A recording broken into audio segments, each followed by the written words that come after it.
दोस्तों आज की वीडियो में हम लोग बात करेंगे पाल वंश के बारे में। दोस्तों पाल वंश एक सीमांत वंश है और पाल वंश की भारतीय राजनीतिक इतिहास में बहुत ही महत्वपूर्ण स्थान है। दोस्तों पाल वंश की स्थापना गोपाल द्वारा 750 ईस्वी में किया गया था और अगर पाल वंश के राजाओं की धार्मिक स्थिति की बात करें तो ये मुख्यतः बौद्ध धर्म को मानने वाले थे।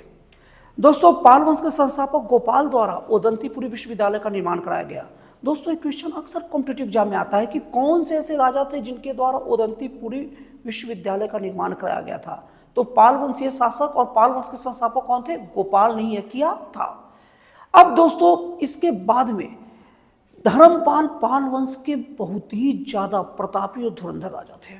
दोस्तों धर्मपाल के बहुत सारे कार्यशैलियां हैं जिसका इतिहास में प्रमुख स्थान तो है ही और वर्तमान में भी उसका असर पड़ता है।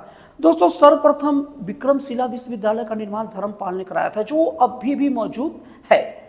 उसके बाद में दोस्तों धर्मपाल का सबसे प्रमुख चीज त्रिपक्षीय संघर्ष में भाग लिया था और धर्मपाल लगातार दो त्रिपक्षीय संघर्ष में भाग लिया।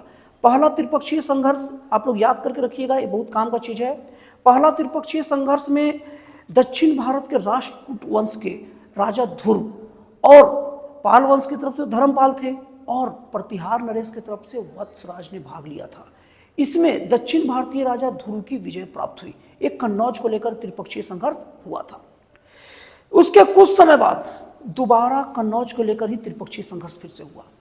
इसमें फिर से पाल वंश की तरफ से धर्मपाल ही थे और अब की बार दक्षिण भारत के राष्ट्रकूट वंश की तरफ से गोविंद तृतीय थे और प्रतिहार नरेश की तरफ के राजा बदल के क्या हो गए? नागभट्ट द्वितीय।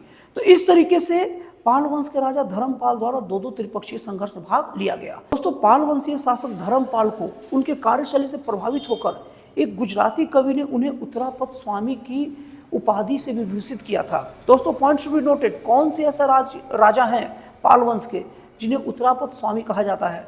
वो कौन थे? धर्मपाल। दोस्तों उसके बाद शासन आता है पाल वंश में देवपाल का। देवपाल ओदंतीपुरी बौद्ध मठ का निर्माण कराए थे। दोस्तों इसमें अक्सर कंफ्यूजन लोगों को होता है, कई लोग ओदंतीपुरी का नाम सुनते ही गोपाल को टिक कर सकते हैं, लेकिन ओदंतीपुरी विश्वविद्यालय अलग है और ओदंतीपुरी मठ अलग है। अगर ओदंतीपुरी विश्वविद्यालय की बात आए तो उनका निर्माण गोपाल ने कराया था, लेकिन अगर ओदंतीपुरी मठ की बात आए तो इनका निर्माण पाल वंश के शासक देवपाल द्वारा कराया था। पाल वंश के शासक देवपाल ने बौद्ध धर्म के विकास के लिए बहुत काम किए। उनके इस विकास की गाथा सुनकर जावा इंडोनेशिया के शैल वंशीय शासक बालपुत्र देव के रिक्वेस्ट पर इन्होंने 5 गांव बौद्ध धर्म के लिए दान में दे दिए।